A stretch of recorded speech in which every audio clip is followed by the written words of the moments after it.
Hello student, welcome to my YouTube channel Arihant lecturer. जितने भी बच्चे क्लास 10th या 12th में हैं, ये वीडियो उनके लिए सबसे ज्यादा इंपॉर्टेंट है। प्यारे बच्चों, आज की इस वीडियो में मैं एक टॉपर की कॉपी आपको दिखाऊंगा और अगर आज की इस वीडियो को आप देख लेते हो तो आपकी बोर्ड एग्जाम में 10 से 15 नंबर बढ़ जाएंगे। देखिए बच्चा, जो अगर आपका क्वेश्चन पेपर 70 मार्क्स का होता है, अगर आप 70 में 70 नंबर करके भी आओगे ना तो कुछ आपके नंबर कट जाते हैं। जैसे 70 में आपको कितने नंबर मिल गए, 50 से लेकर 55 मार्क्स तक ही मिल पाते हैं। अगर वही 100 पूर्णांक का है तो आपको इसमें 75 से लेके 80 तक नंबर मिल पाते हैं। लेकिन अगर आज की इस वीडियो को आप देख लोगे बच्चा ना, तो आपका जो 20 से लेकर 15 नंबर कट रहे हैं, ये नहीं कटेंगे। लिखने का तरीका क्या होता है, इक्वेशन को कैसे लिखते हैं, समीकरण को कैसे लिखते हैं, अंतर को कैसे लिखते हैं, न्यूमेरिकल को कैसे हल करते हैं, आज की इस वीडियो के माध्यम से आपको सब कुछ पता चल जाएगा। ठीक है, अगर आप 10th या 12th में तो इस वीडियो को सबसे पहले लाइक कर देना प्यारे बच्चों, क्योंकि आज की इस वीडियो में आप सब कुछ सीख जाओगे। इस वीडियो को एक सेकंड के लिए भी मिस करना मत करना, क्योंकि इसका एक एक पार्ट आपके लिए बहुत इंपॉर्टेंट है। प्यारे बच्चों, कॉपी को लिखा कैसे गया, लिखने का सबसे बेस्ट तरीका क्या होता है, आज की इस वीडियो में हम देखेंगे। सबसे पहले देखिए, आप जो भी खंड कर रहे हो उस खंड को डाल दीजिए, क्योंकि खंड अ में आपको आता है बहुविकल्पी टाइप के प्रश्न एंड आपको खंड ब में आता है वर्णनात्मक टाइप के प्रश्न। यहाँ पे खंड ब डाला गया है और यहाँ पे लिखा गया वर्णनात्मक प्रश्न। बच्चा, इसमें जो होता है आपकी जो साइंस है वो 3 उपखंड में बटी होती है। पहला उपखंड क, उपखंड ख, उपखंड ग। ये उपखंड क में आपको फिजिक्स मिलता है, ख में आपको केमिस्ट्री मिलता है एंड ग में आपको बायोलॉजी मिलता है। यहाँ पे सबसे पहले शुरुआत कैसे किया गया कॉपी, क्योंकि first impression is last impression. First 2 से 3 पेज एग्जामिनर देखकर आपको अंदाजा लगा लेता है कि आप किस टाइप के छात्र हो और इसी हिसाब से आपको एवरेज नंबर देता चला जाएगा। ठीक है, तो इसीलिए इंप्रेशन सबसे ज्यादा इंपॉर्टेंट है। प्रेजेंटेशन आपकी जरूरी है। ठीक है, आपने क्या लिखा है, कैसे लिखा है, ये कम मैटर करता है, आपने कैसे लिखा है ये सबसे ज्यादा मैटर करता है। यहाँ पे प्रश्नोत्तर संख्या 1 का क डाला गया। यहाँ पे साइंस में पूछी गई है कुछ न्यूमेरिकल, तो उसे हल कैसे किया गया। कोई भी न्यूमेरिकल आ जाए, सबसे पहले आपको डालना प्रश्नानुसार और एक कामा लगा देना है। इसके बाद जो भी क्वेश्चन पेपर में वैल्यू दिया गया है, जैसे यहाँ पे अवतल लेंस की फोकस दूरी क्वेश्चन पेपर में f बराबर -30 सेंटीमीटर दे रखा है और आपको जो चिन्ह है उस चिन्ह के माध्यम से ही लिखना है। प्रतिबिंब की दूरी यहाँ पे भी इक्वल -20 सेंटीमीटर और वस्तु की दूरी u बराबर हमें फाइंड करना है। ये चीज आपको ब्लैक पेन से लिखना है। ठीक है, आप इसे ब्लू से भी लिख सकते हो, कोई भी दिक्कत नहीं है, लेकिन ब्लैक से थोड़ी हाईलाइट चीजें लिखती है।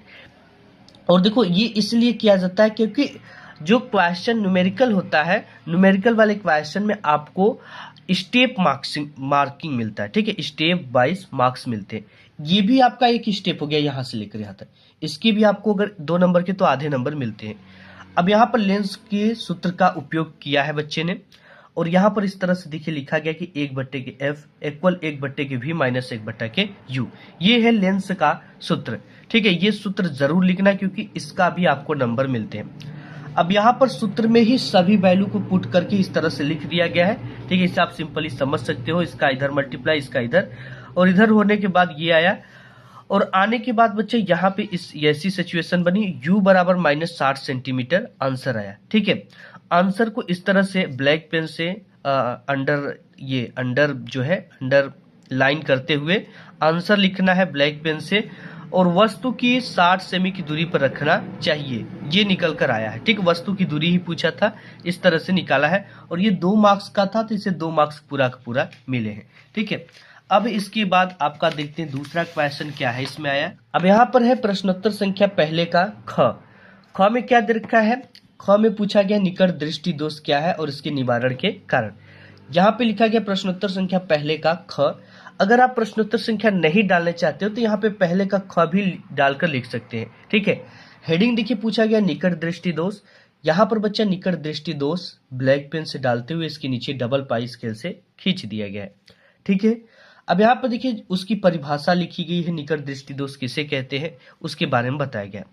एक क्वेश्चन हल करने के बाद यहाँ पे 2 लाइन का गैप किया गया है। ये छोटी छोटी चीजें आपके बोर्ड एग्जाम में जो है मार्क्स को इंक्रीज करती है। यहाँ पे 2 लाइन का गैप किया गया है, इसका निवारण लिखा गया है। निवारण देखो चित्र बनाकर लिखा गया है। यहाँ पे अवतल लेंस है तो इसको जो है नामांकित चित्र बनाया गया है, यानी सभी चीजों का नाम लिखा गया है। ये है नेत्र गोलक, ये है रेटिना, ये है फोकस बिंदु एफ।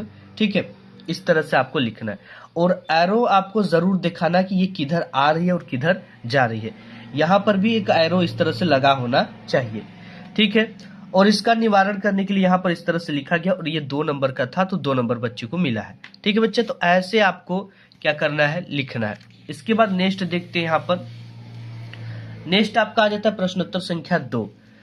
यहाँ पे 2 में क्या पूछ रखा है, यहाँ पे प्रतिरोध का मात्रक और कुछ क्वेश्चन दिए गए हैं, उसे हल करना है। तो यहाँ पर लिखा गया कि प्रतिरोध का जो मात्रक होता है वो ओम होता है, जिसे यहाँ पर इस ग्रीक अक्षर के द्वारा दर्शाया जाता है, इसे भी ओम ही कहते हैं। ठीक है, जैसे 1 ओम 2 ओम लिखते हैं तो ये वाला सिंबल लगा देते हैं।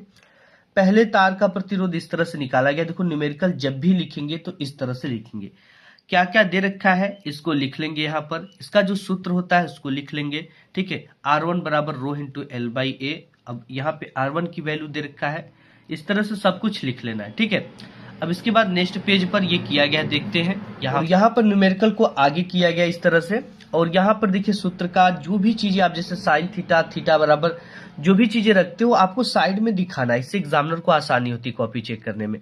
अब यहाँ पे है R2 की वैल्यू निकाल लिया, आंसर आ गया और ये 4 नंबर का था, 4 नंबर इसे मिल गया। ठीक है, अब इसके बाद यहाँ पर जो नेक्स्ट आता है क्वेश्चन, प्रश्नोत्तर संख्या 4 आ जाता है। ठीक है, यहाँ पे पूछा गया है कि प्रकाश का वर्ण विक्षेपण क्या है और इसका सचित्र वर्णन कीजिए। और ये क्वेश्चन वेरी वेरी इंपॉर्टेंट है, एग्जाम में हर बार रिपीटेड करता है। तो प्रकाश का वर्ण विक्षेपण हेडिंग डाली गई है, इसके बारे में पूरा लिखा गया है। एक प्रिज्म बनाया गया जिसमें श्वेत प्रकाश डाली गई है और ये सप्त रंगों में विभक्त हो रही है, इसी को ही हम प्रकाश का वर्ण विक्षेपण कहते हैं। और ये 4 नंबर का है तो 4 नंबर पूरा का पूरा इसे मिला है। अब इसके बाद नेक्स्ट देखते हैं कि और क्या है, कैसे लिखी गई है। अब यहाँ पर देखिए प्रश्नोत्तर संख्या 4 फिर आ जाता है, वो 3 थे ये 4। ठीक है, प्रश्नोत्तर संख्या 4।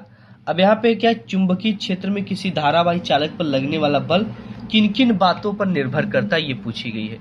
अब यहाँ पर एक चीज ध्यान देना आप कि लिखी गई है तो 2-3 लाइन के बाद एक लाइन का गैप किया गया है। आप जैसे लॉन्ग टाइप का क्वेश्चन आ जाता है ना, उसमें आपको क्या करना है बच्चा कि 2 लाइन 3-4 लाइन लिखो तो फिर एक लाइन का गैप कर दो। पेन भी आप चेंज कर सकते हो, इसे ब्लू से लिख दो, इसे ब्लैक से लिख दो, फिर ब्लू फिर ब्लैक, ज्यादा से ज्यादा वाले में। ठीक है, तो यहाँ पर देखिए एक लाइन का गैप करते हुए लिखा गया, इससे टीचर को पढ़ने में आसानी होती है, कॉपी भी चेक करने में अच्छा रहता है। ये 6 मार्क्स का आया है, 6 मार्क्स इस बच्चे को पूरा का पूरा मिला है। वर्ड लिमिट का सबसे ज्यादा ध्यान देना इसमें, देखो कम से कम 6 लाइन से ऊपर ही लिखना है, यहाँ पे लिखा गया है।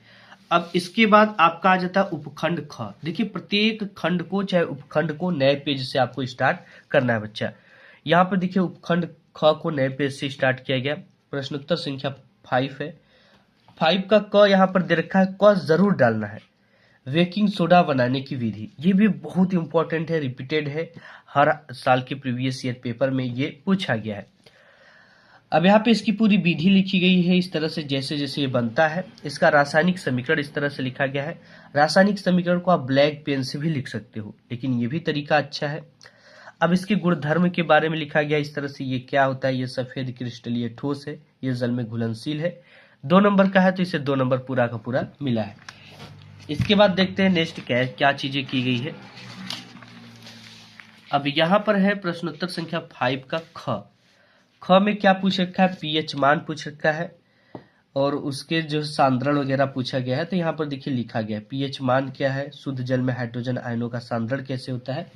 ये 2 नंबर का है तो 2 नंबर इस बच्चे को मिला है। एक क्वेश्चन करने के बाद 1-2-3 लाइन का कम से कम गैप करना है, 1-2 लाइन का जरूर गैप करना है। इससे क्या होता है, अगर यहाँ पर नंबर देना होगा तो वो आसान होगा। इससे एग्जामिनर को ये पता चलता है कि इसके बाद आपने नेक्स्ट क्वेश्चन हल किया है। ठीक है, यहाँ तक तो कोई दिक्कत नहीं है किसी को भी। एंड इसके बाद यहाँ पर सबसे इंपॉर्टेंट चीज आ जाता है बच्चा, प्रश्नोत्तर संख्या 6। ठीक है, 6 का क और ख भी दे रखा था, यहाँ पे 6 का क लिखा गया है। ये है संतृप्त और असंतृप्त हाइड्रोकार्बन में अंतर पूछा गया। ये वेरी वेरी इंपॉर्टेंट है। अंतर बच्चे क्या करते हैं, सबसे पहले संतृप्त हाइड्रोकार्बन लिख देंगे, उसके बाद असंतृप्त हाइड्रोकार्बन लिखते हैं। तो ऐसे नहीं लिखना, आपको यहाँ पे संतृप्त हाइड्रोकार्बन, इधर असंतृप्त हाइड्रोकार्बन, और यहाँ पे देखिए 2 नंबर का है तो इसके 2 से 3 अंतर आपको लिखना है, यहाँ पे लिखा गया, और एग्जाम्पल जरूर लिखना है, ठीक है। इससे इसका सामान्य सूत्र लिखा गया, इसका सामान्य सूत्र यहाँ पर लिखा गया। अंतर लिखने का सबसे बेस्ट तरीका ये होता है, ऐसे आपको अंतर एग्जाम में लिखना है, ये नहीं कि पहले संतृप्त लिख दें उसके बाद नीचे असंतृप्त लिख दें, ये गलत तरीका है, ये सबसे बेस्ट तरीका है, ठीक है बच्चा। अब इसके बाद आपका नेक्स्ट जो आ जाता है वो क्या आता है, अब यहाँ पर नेक्स्ट दे रखा प्रश्न उत्तर संख्या 6 का ख में दे रखा खनिज तथा अयस्क में अंतर बताइए। यहाँ पर देखिए 3 अंतर लिखे गए हैं, जैसे कि यहाँ पे खनिज और यहाँ पर अयस्क, ये अंतर लिखने का बेस्ट तरीका होता है। अब ये 2 नंबर का है लेकिन यहाँ पे 3 अंतर लिखे गए। एक एग्जाम्पल है कि इसका अभ्रक बॉक्साइट हेमेटाइट, जब भी एग्जाम्पल लिखेंगे तो ब्लैक पेन से ही लिखेंगे, ठीक है बच्चा। अब इसके बाद आपका यहाँ पे नेक्स्ट आ जाता है, ये आ जाता है बच्चा आपका प्रश्न उत्तर संख्या 7, ठीक है। यहाँ पे एथेनोइक अम्ल बनाने की विधि पूछ रखा है, इस तरह से लिखा गया है, इसके रासायनिक समीकरण को लिखा गया है, किसकी उपस्थिति में हो रहा है इसको यहाँ पे दर्शाया गया है, और इसके 3 रासायनिक गुणधर्म के समीकरण पूछ रखे तो इसके बारे में यहाँ पे लिखा गया है।